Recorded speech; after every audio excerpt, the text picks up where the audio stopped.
welcome to the Deep Dive. Today, we're really focusing on something critical. We want to give you, the F-1 students heading to the U.S. this fall, a kind of shortcut, a way to be well-informed without getting totally overwhelmed. Exactly. There's so much information out there. Our aim today is to help you navigate the common hurdles, really, make that transition to studying and living in the States smoother. Yeah, cutting through the noise. We've gathered insights here at Verge. We want to pull out the most important bits, maybe even some surprising facts. From getting ready before you leave, right through to, believe it or not, taxes, we'll cover what really matters. Okay, let's unpack this then. Where do we start? Probably with packing, right? What absolutely have to be in that suitcase or carry-on? Definitely starts with documents. That's non-negotiable. You need your signed I-20 form, your valid F-1 visa, obviously, and your passport, your university admission letter, and that SEVIS payment receipt, proof you've paid the fee, plus, really crucial, your financial documents. What kind of financial docs? Like bank statements? Yes, bank statements, maybe loan approval letters, scholarship letters if you have them, proof you can fund your studies. Oh, and vaccination records. Especially now, post-COVID, universities often require them. Keep those handy. And you mentioned something important before, physical versus digital copies. Yes, absolutely. Have digital scans, sure, they're convenient, but always have physical copies of everything essential. Imagine your phone dies right when you land after a long flight. Or there's a Wi-Fi issue. Oh, wow. Yeah. Nightmare scenario. Exactly. Physical copies in your carry-on mean you're prepared for that officer check right away. Less stress, fewer potential delays. That's a really solid piece of advice. Okay, beyond the official papers, what about practical stuff? Things for the first few days. Right. You'll want your academic transcripts and certificates, basic toiletries to just get started. Very important, 110V adapters for your electronics. The US voltage is different. Ah, good reminder. Any necessary medications, and make sure you have the prescriptions for them. That's key. And some initial cash, maybe around $300 to $500 US. And a Forex card is a great idea too. A Forex card, like a prepaid travel card. Precisely. It helps manage spending initially. You can often lock in exchange rates, and it's safer than carrying a huge wad of cash. Okay, bags packed, essentials covered. Now getting there, flights. This is often a huge expense for students. How do you find those budget-friendly options? Any secrets? Well, it's less a secret and more about timing, really. The golden rule, book early. We're talking 2 to 3 months in advance. So for August travel, you should be looking around mid-May to early June. Why then specifically? That's often when airlines release their better fares before the big rush starts. Wait too long and demand spikes, prices go up. You could save hundreds just by booking in that window. That's significant. Yeah. So timing is key. What about tools? How do you actually find these cheaper fares? Use the flight comparison sites. Google Flights, Skyscanner, Momondo, Kayak. They search across many airlines. And here's a little tip, maybe a surprising one. Try searching in your browser's incognito or private mode. Does that actually work? Sometimes.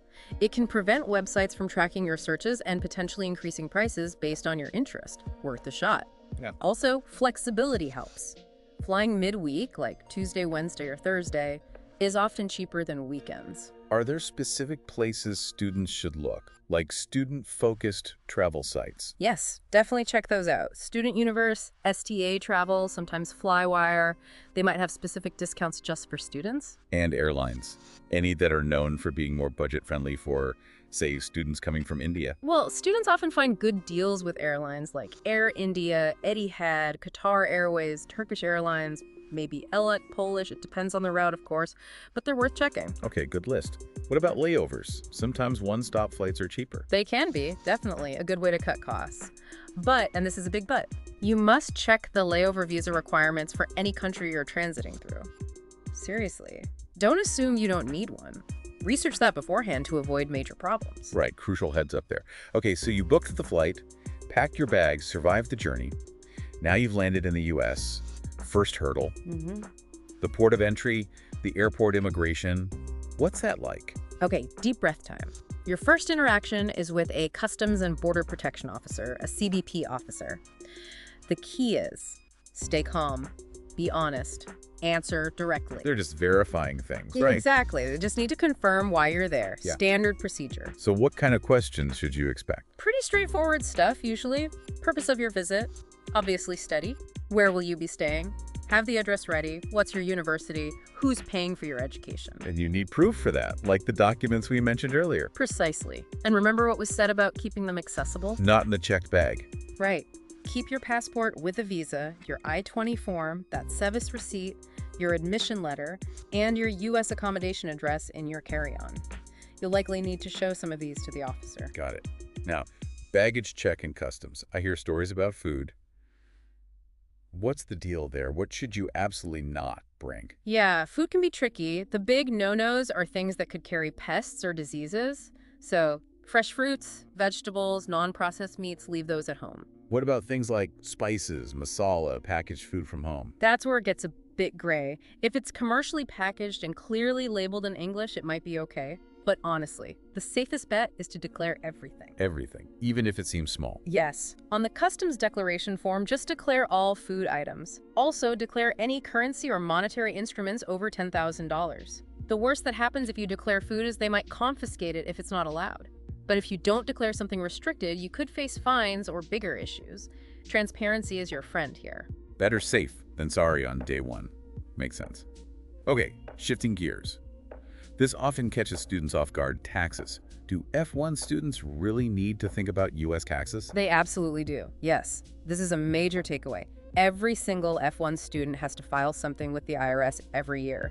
Even if you didn't work, didn't earn any income at all. Wait, even with zero income, what do you file? It's Form 8843.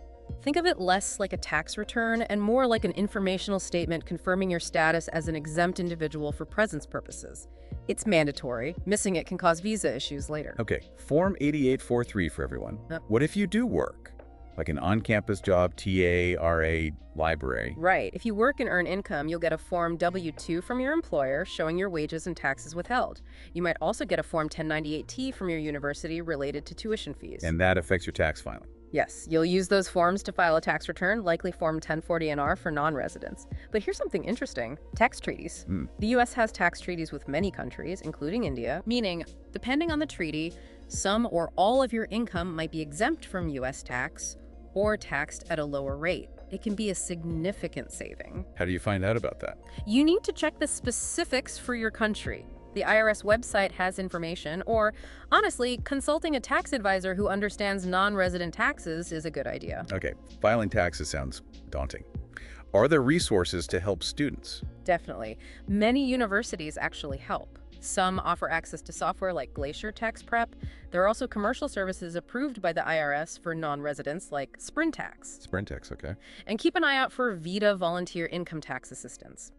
Many campuses have VITA clinics in the spring where trained volunteers offer free tax help to students. It's a fantastic resource. Good to know there's help available.